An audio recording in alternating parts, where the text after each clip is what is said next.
الله وابتغوا إليه الوسيلة صدق الله العظيم. قال الله تبارك وتعالى في شأن حبيبه مخبرا وآمرا إن الله وملائكته يصلون على النبي يا أيها الذين آمنوا صلوا عليه وسلموا تسليما. الصلاة والسلام عليك يا سيدي يا رسول الله وعلى آلك وأصحابك يا سيدي يا حبيب الله. مولاي صل وسلم دائما أبدا على حبيبك خير الخلق كلهم لكل حول من الأحوال مقتحم منزه عن شريك في محاسنه فجوهر الحسن فيه غير منكسم. يا ربي بالمصطفى بلغ مقاصدنا واغفر لنا ما مضى يا واسع الكرم. مولاي صل وسلم دائما أبدا على حبيبك خير الخلق كلهم. اللہ وحدہ لا شریک حمد و ثنا اور حضور شافع یوم النشور احمد مصطفیٰ جناب محمد مصطفیٰ صلی اللہ تعالی علیہ وبارک وسلم کے دربار ناز میں ہدیہ درود و سلام عرض کرنے کے بعد نہایت ہی معزز محتشم حضرات و سامعین، اللہ تعالیٰ کے فضل اور توفیق سے جمعۃ المبارک کے اس بابرکت اجتماع میں ہم سب کو شرکت کی سعادت حاصل ہو رہی ہے. میری دعا ہے رب ذوالجلال ان مقدس گھڑیوں کا صدقہ ہمارے صغیرہ کبیرہ گناہوں کو معاف فرمائے اور رب ذوالجلال ہمیں قرآن و سنت کا فہم عطا فرمائے. آمین.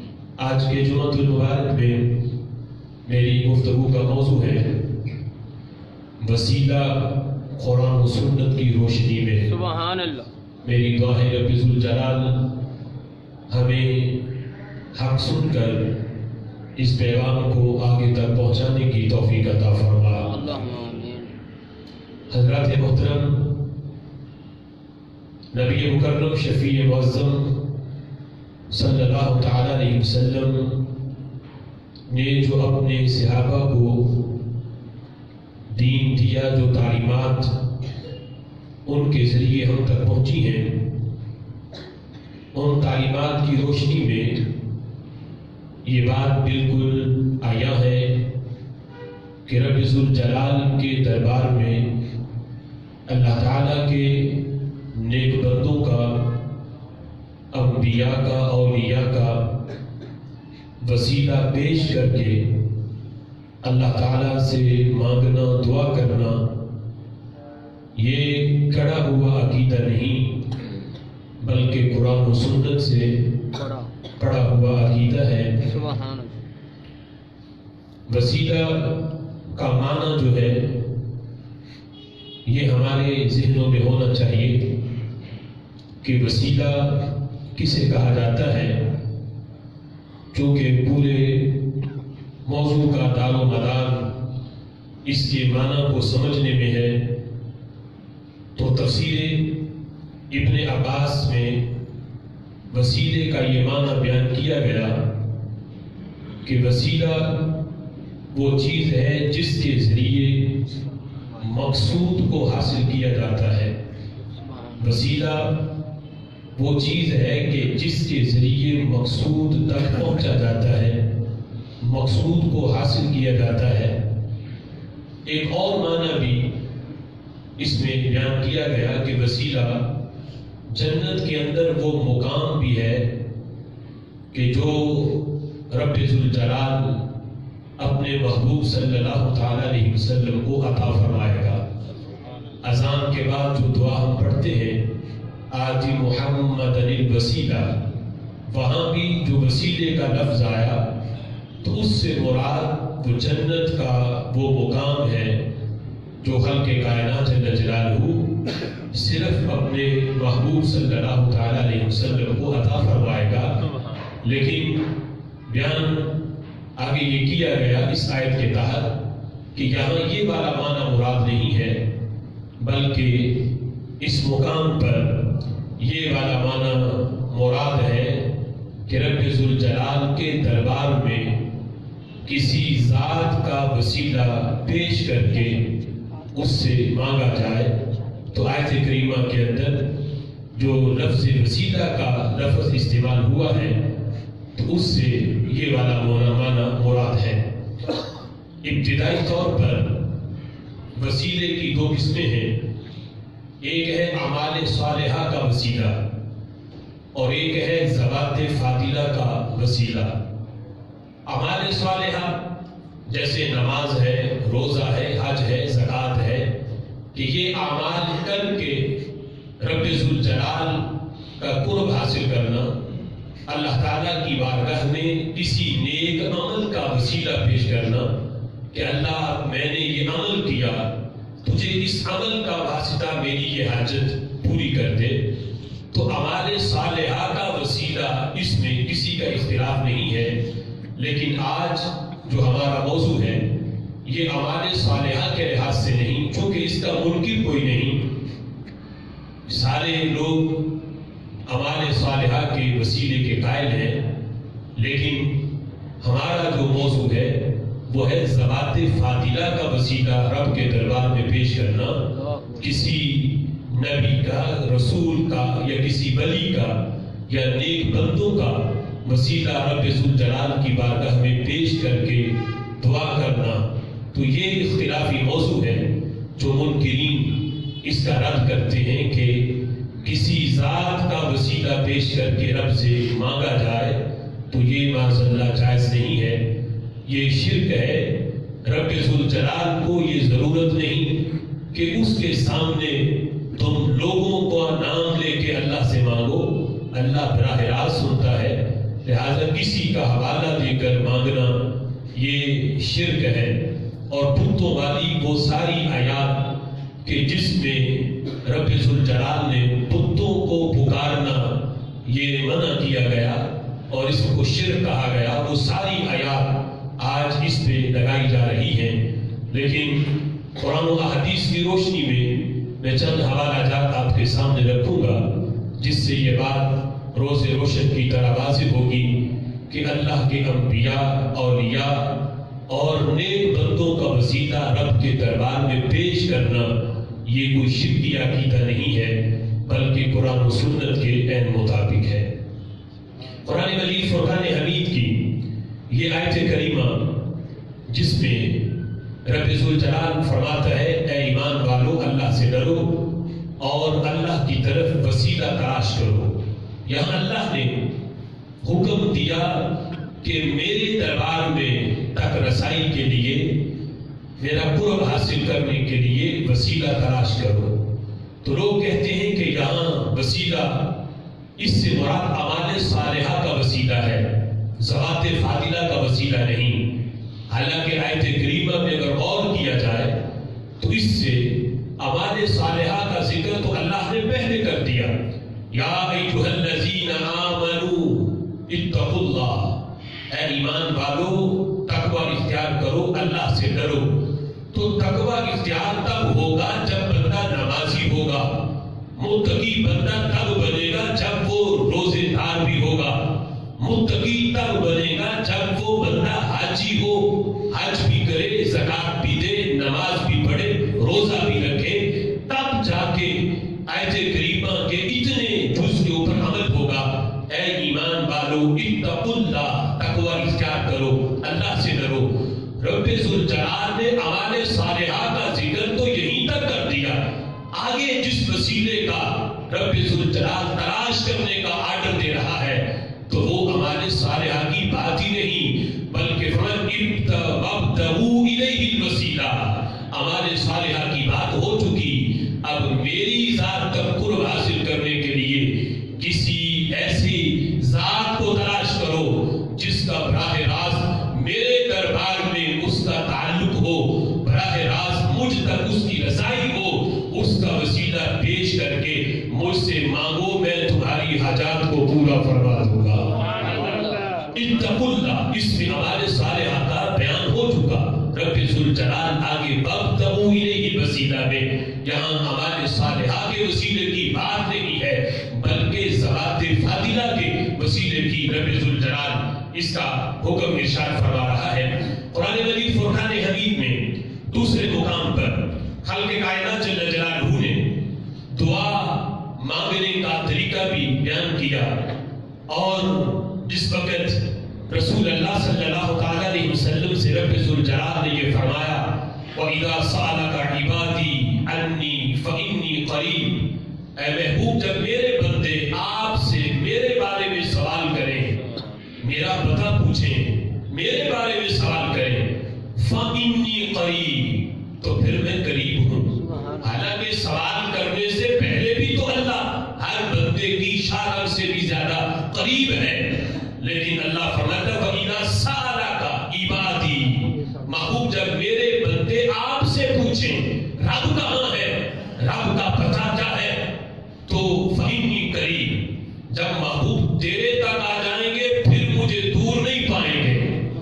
تیرے تک آنے سے پہلے بھی تو اللہ ہر بندے کے قریب ہے، لیکن ہر بندہ رب کا قرب محسوس بھی کرے، تو یہ کوئی ضروری نہیں کہ رب تو ہے قریب، لیکن ہر بندے کو قرب کا پتہ بھی چلے اور انوار و تجلیات اسے مجسر بھی آئیں، یہ ضروری نہیں۔ لیکن محبوب جب بندہ چلتے چلتے تیرے دربار تک آ گیا، اب وہ میرے دربار سے تو دور رہا ہی نہیں۔ وَإِذَا سَأَلَكَ عِبَادِي، جب میرے بندے تجھ سے پوچھیں میرے بارے میں، فَإِنِّي قَرِيبٌ، اذا یہ حرف شرط ہے اور اس کے بعد جزا آتی ہے۔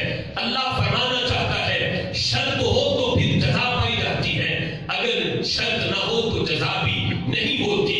یہاں رب ذوالجلال نے ایک شرط کا ذکر کیا، پھر آگے جزا ذکر کی، فرمایا اگر محبوب کوئی تجھے چھوڑ کے میرا پتہ ڈھونڈتا رہے، ساری زندگی بھٹکتا رہے گا، میرا پتہ نہیں ملے گا، لیکن چلتے چلتے تیرے دربار میں آ جائے تو پھر وہ مجھے بھی اپنے قریب محسوس کرے گا۔ سبحان اللہ۔ اجیب دعوت الداعی اذا دعان، اب جس وقت تیرے دربار میں پہنچ گیا، بیچ میں محبوب تیرا واسطہ آ گیا، تیرا وسیلہ آ گیا، اب وہ مجھ سے جو دعا بھی کرے، اللہ فرماتا ہے میں ہر دعا کو قبول فرما لیتا ہوں۔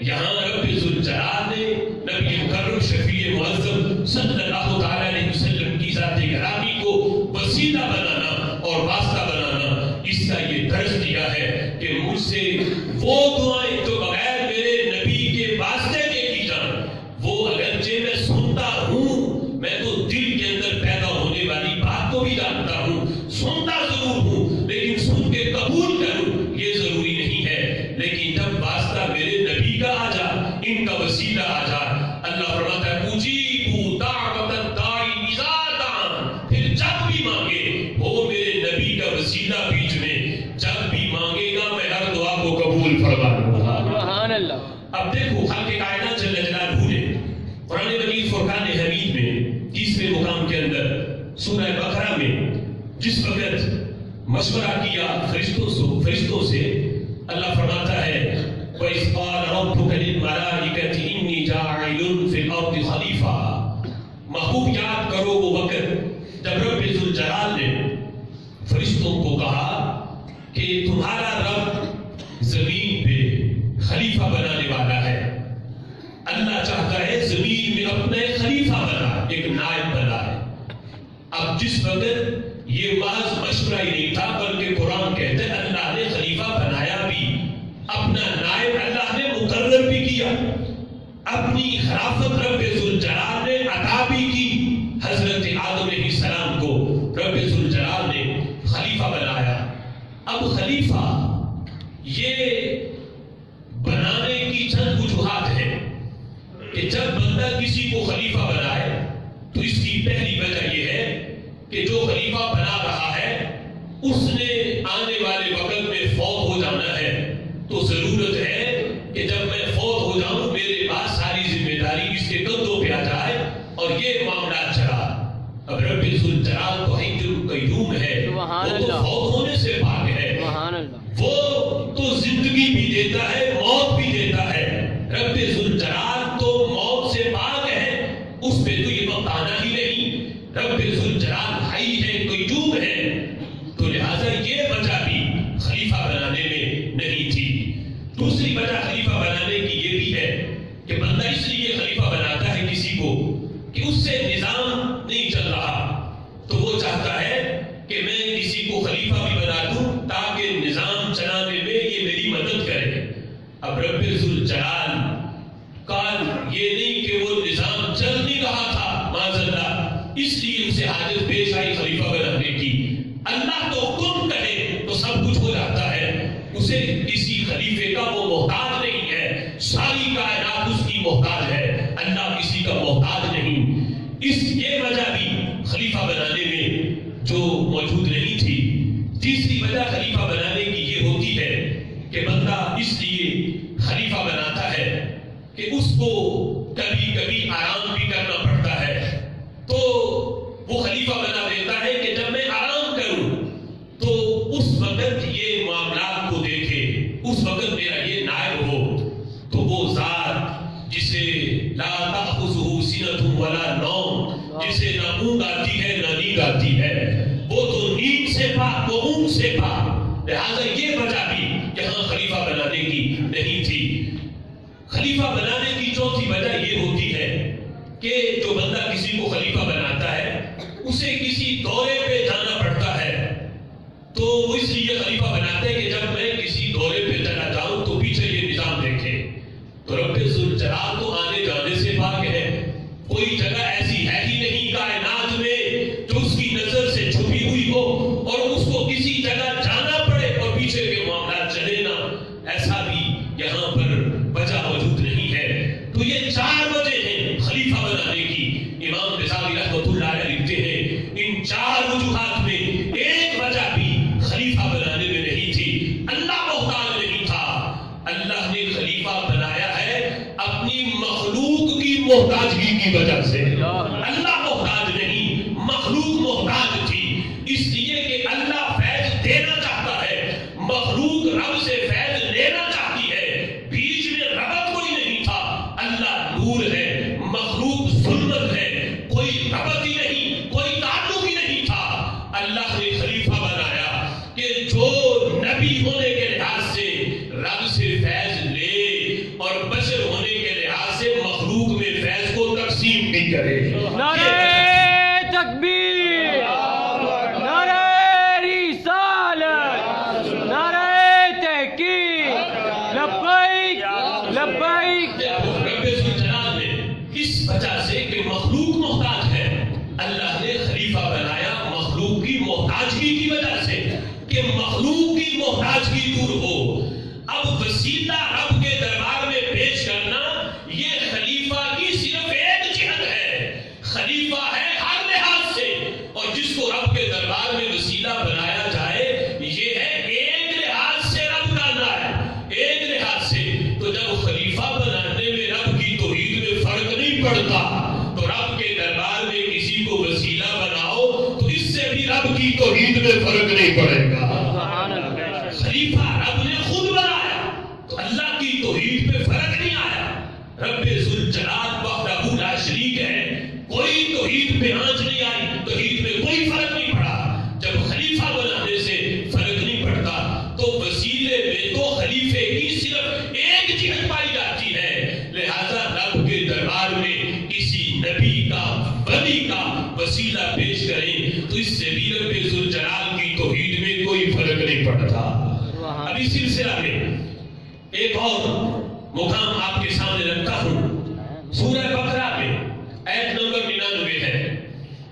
جس وقت رسول اللہ صلی اللہ علیہ وسلم کا ابھی میلاد نہیں ہوا تھا تو اس وقت کی بات ہے، قبیلہ بنی نذیر اور قبیلہ بنی قریظہ ان کی جنگ رہتی تھی قبیلہ اوس اور قبیلہ خزرج کے ساتھ، یعنی ایک طرف قبیلہ نذیر قبیلہ بنو قریظہ تھا اور دوسری طرف قبیلہ اوس اور خزرج تھا، تاریخ میں ان کا نام آتا ہے۔ تو ان کی جنگ رہتی تھی آپس میں، تو جس وقت یہ جنگ ہوتی تو قبیلہ بنی نذیر بنی قریظہ والے رسول اللہ صلی اللہ تعالی علیہ وسلم کا نام بطور وسیلہ پیش کرتے رب کے دربار میں، کیونکہ پہلی کتابوں میں پڑھا ہوا تھا. حضرت عیسیٰ علیہ السلام نے بھی بشارت دی تھی یأتی من بعد اسمہ احمد، میرے بعد احمد آنے والا ہے، کیونکہ پڑھا ہوا تھا. اس لیے رسول اللہ کا نام بطور وسیلہ پیش کر کے جب وہ دعا کرتے اللہ ہمیں فتح دے تو رب ذوالجلال انہیں فتح عطا فرماتا. اب جس وقت قرآن مجید فرقان حمید میں اللہ نے اس کا ذکر کیا ہے، اللہ فرماتا ہے وَقَانُوا مِن قَبْلُ يَسْتَفْتِحُونَ عَلَى الَّذِينَ كَفَرُوا، فرمائے وہ لوگ محبوب تمہارے میلاد سے پہلے تو یہ تمہارے ناموں پہ فتح لیتے رہے. فَلَمَّا جَاءَهُم مَّا عَرَفُوا بِهِ كَفَرُوا بِهِ، اور محبوب جب آپ آ گئے ہو، اب تمہارا میلاد ہو گیا، اب یہ تمہیں جانتے ہی نہیں، اب یہ تمہیں پہچانتے ہی نہیں، اب یہ تمہارا کلمہ ہی نہیں پڑھتے. محبوب جب آئے نہیں تھے تب تمہارا وسیلہ دے کر یہ مانگا کرتے تھے، تمہارے نام پہ کھاتے تھے، تمہارے نام پہ فتح مانگتے تھے، میں یہ فتح دیتا تھا. آج میں کیا ہوا؟ محبوب جب آپ آ گئے ہو، اب یہ ہو کر گئے ہیں، پھر گئے ہیں، اب یوں ہے کہ جس طرح تمہیں پہچانتے ہی نہیں. اب رب ذوالجلال نے کفار کے عمل پہ مذمت نہیں کی کہ یہ وسیلہ کیوں مانگتے تھے، یہ وسیلہ تمہارے نام کا پیش کیوں کرتے تھے، اس عمل پہ مذمت نہیں کی، بلکہ کفار کے رویے پہ مذمت کی ہے کہ جب اس وقت تمہارا وسیلہ دیکھ دیتے تھے، نام دے تمہارا دے کے مجھ سے مانگا کرتے تھے، تو آج بھی تو ان کو پہچاننا چاہیے کہ یہ وہی ہیں جن کے نام پہ اللہ فتح دیا کرتا تھا.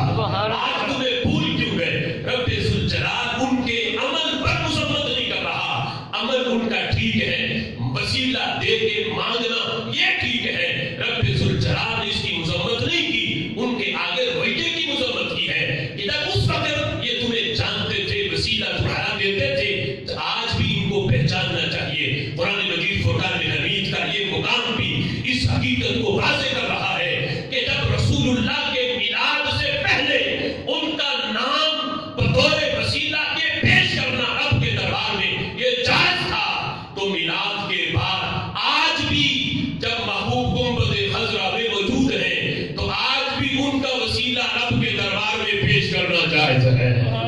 قرآن مجید فرقان حمید کا یہ مقام اس حقیقت کو واضح کر رہا ہے.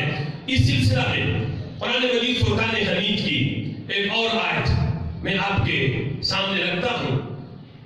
نبی مکرم شفیع معظم صلی اللہ تعالی علیہ وسلم کی ذات کلامی خالق کائنات جل جلالہ نے انہیں کتنا مقام عطا فرمایا ہے. چونکہ وقت مختصر ہے میں اب احادیث کی طرف آتا ہوں. یہ موضوع ہمارا آگے بھی قسطوں کے اندر مختلف اوقات میں چلتا رہے گا. آگے ایک الگ موضوع ہے کہ وسیلے پہ اعتراضات منکرین کے اور پھر ان کے جوابات، انشاءاللہ وہ ہم اگلے موضوعات کے اندر اس کو بھی رکھیں گے کہ آج جو اعتراض پیش کیا جاتا ہے منکرین کی طرف سے اور اس کا رد کر کے اس کا جواب انشاءاللہ العزیز وہ ایک الگ موضوع ہے. اب اس سلسلہ میں قرآن مجید فرقان حمید کی آیات آپ نے سنی. بخاری شریف سے ایک حدیث آپ کے سامنے رکھتا ہوں جو اس حقیقت کو واضح کرے گی کہ آج وسیلے کا جو ہمارا عقیدہ ہے یہ ہم نے بڑے صغیر والوں نے گھڑا نہیں ہے، یہ کوئی بعد کی پیداوار نہیں ہے، بلکہ یہ وہ عقیدہ ہے جو لوح محفوظ سے چلا ہے، محبوب کے سینے پہ اترا ہے اور محبوب نے اپنے صحابہ کو پہنچایا ہے. آج ان کے ذریعے یہ عقیدہ ہم تک پہنچا ہے. سبحان اللہ. بخاری شریف کے اندر یہ حدیث موجود ہے جس وقت حضرت فاروق اعظم رضی اللہ تعالیٰ عنہ کے دور خلافت میں قحط پڑا. مدینہ شریف میں کافی عرصے سے بارش نہیں ہو رہی تھی تو قحط پڑ گیا. تو حضرت فاروق اعظم رضی اللہ تعالیٰ عنہ نے دعا مانگی. دعا مانگنے کا انداز کیا ہے؟ حضرت عمر رضی اللہ تعالیٰ عنہ کا ایک عقیدہ اس کو بھی واضح کر رہے تھے اور جو اہل بیت کے ساتھ حضرت عمر کی محبت تھی اس کا بھی اظہار کرنا چاہتے تھے.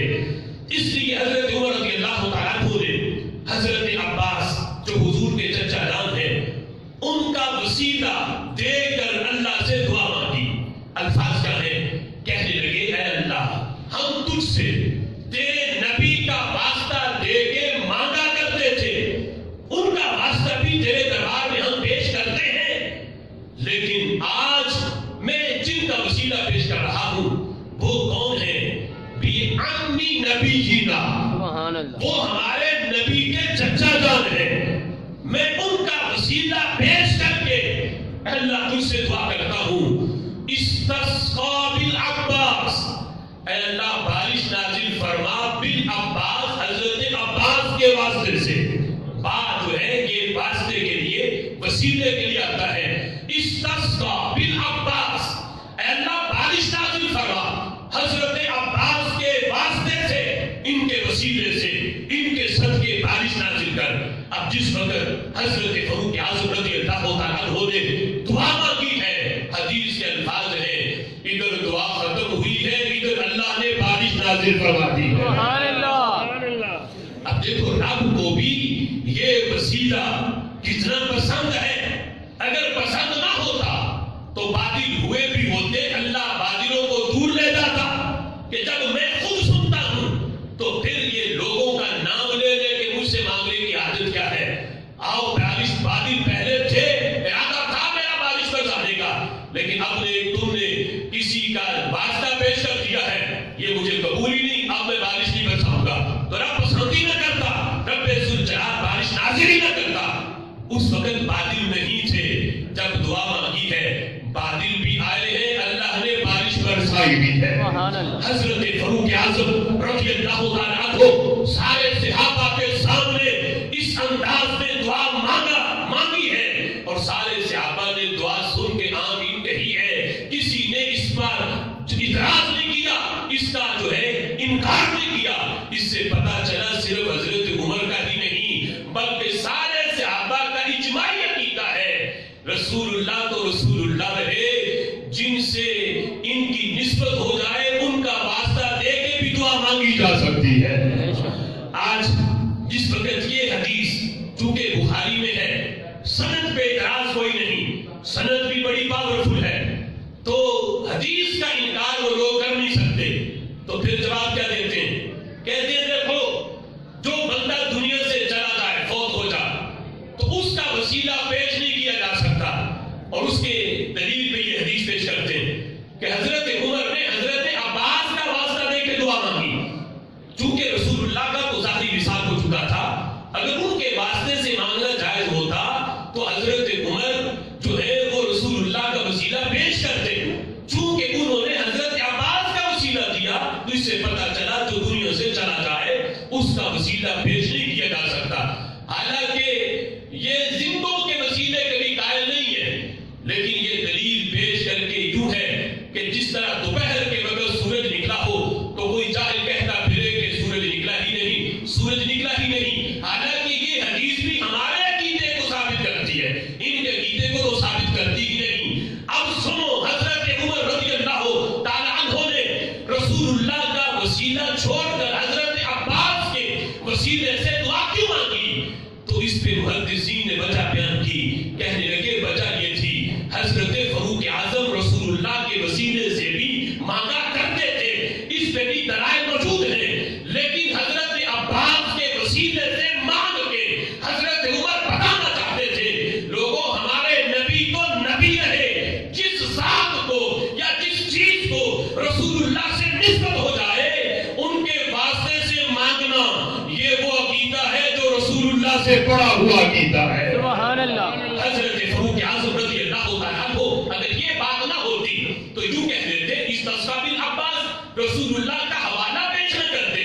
حضرت فاروق اعظم نے پہلے حوالہ پیش کیا، کیا کہتے ہیں؟ کہتے پہلے ہم مانگتے تھے اے اللہ تیرے نبی کے وسیلے سے، اب مانگ رہے ہیں تو تیرے نبی کو ہم بھولے نہیں، اب بھی جن کے واسطے سے مانگ رہے ہیں وہ کوئی عام نہیں، ان کی نسبت بھی تو تیرے نبی سے ہے۔ وہ کسی عام بندے کا چچا نہیں، وہ تیرے نبی کا چچا ہے، وہ ہمارے نبی کا چچا ہے۔ یہ نسبت واضح کر کے، بیان کر کے، بتا کے اس حقیقت کو واضح کیا ہے۔ رسول اللہ کی نسبت کسی ذات کو مل جائے یا کسی چیز کو مل جائے، اس کے واسطے سے اس کا واسطہ وسیلہ دے کر رب کے دربار میں مانگنا یہ بھی مشرکوں کا عقیدہ نہیں ہے، صحابہ کا عقیدہ ہے۔ سبحان اللہ۔ اب دیکھو اس کو مسیح بخاری شریف سے ہی میں ثابت کر دوں کہ رسول اللہ کے ساتھ جن چیزوں کو نسبت ہو جائے، جن چیزوں کی نسبت میرے نبی سے ہے، ان سے مانگنا، ان کا واسطہ دے کر مانگنا، یہ عقیدہ تو میرے نبی نے خود اپنے صحابہ کو دیا۔ یہ بھی بخاری شریف میں ہے، اور صحابہ کرام نے رضوان نے مانگا ہے نبی پاک علیہ الصلوۃ والسلام کی نسبت کا خیال رکھ کے۔ آج حرمین شریفین میں وہ مقدس مقامات کہ جن کے ساتھ میرے نبی کو نسبت ہے، آج شاہ ان جگہوں پہ جا کے ان جگہوں کا واسطہ اور وسیلہ دے کے مانگے، یہ نظریہ بھی کوئی مشرکوں کا نہیں، بلکہ یہ عقیدہ بھی قرآن کے عین مطابق ہے۔ وہ حضرت زکریا علیہ السلام جس وقت محراب میں حضرت مریم کے پاس آئے، تیسرے سپارے میں ہے، تو دیکھا بے موسمی پھل پڑے تھے، تو حضرت زکریا نے پوچھا یہ کہاں سے آئے؟ حضرت مریم کہتے ہیں یہ میرے رب کا فضل ہے، اللہ کی طرف سے آئے۔ اب حضرت زکریا عمر بڑی ہو چکی تھی، اولاد نہیں تھی، لیکن اس موقع کو غنیمت سمجھا کہ جس جگہ پہ اللہ بے موسمی پھل بیچے، وہ جگہ کوئی عام جگہ نہیں ہوتی، وہ جگہ بھی برکت والی ہے۔ وہیں کھڑے کھڑے اس جگہ کا واسطہ وسیلہ دے کر رب سے دعا مانگی، اللہ مجھے بیٹا عطا کر۔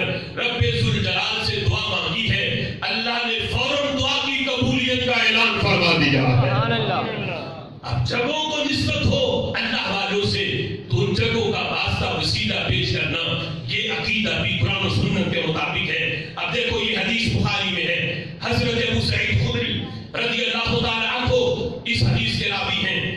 میرے آقا علیہ الصلوۃ والسلام نے اس حدیث میں جو وسیلے کا عقیدہ تھا اس کو بھی بیان کیا، اور غیب کی خبریں بھی میرے نبی نے دی۔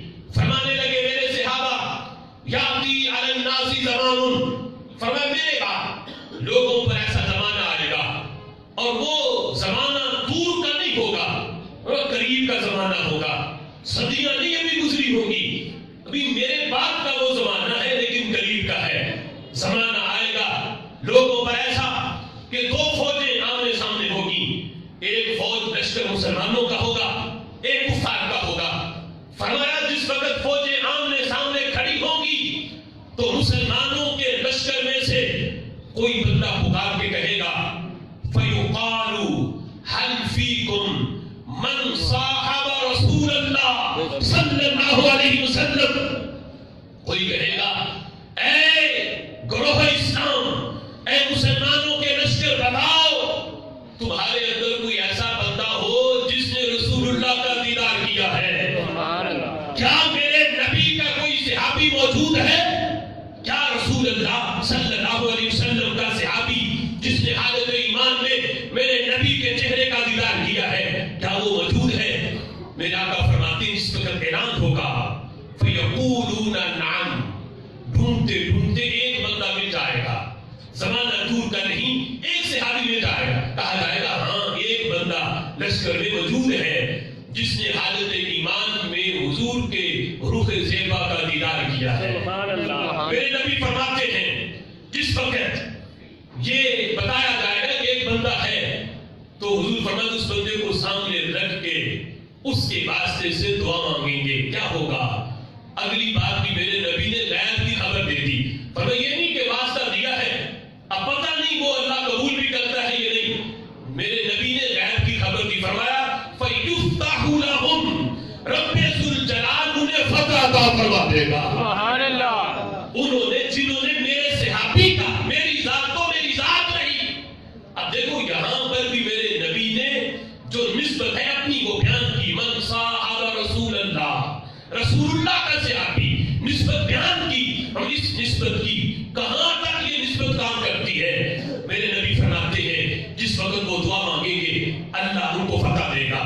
پھر فرمایا ثم یأتی علی الناس زمان، پھر اس کے بعد ایک اور اگلا زمانہ آئے گا، اور جس وقت دونوں فوجیں آمنے سامنے ہوں گی تو مسلمانوں کی فوج میں پھر یہ اعلان ہوگا، فَيُقَالُ لَهُمْ، کہا جائے گا هَلْ فِيكُمْ مَنْ صَاحَبَ أَصْحَابَ رَسُولِ اللَّهِ صلی اللہ علیہ وسلم، کیا تم میں کوئی ایسا بندہ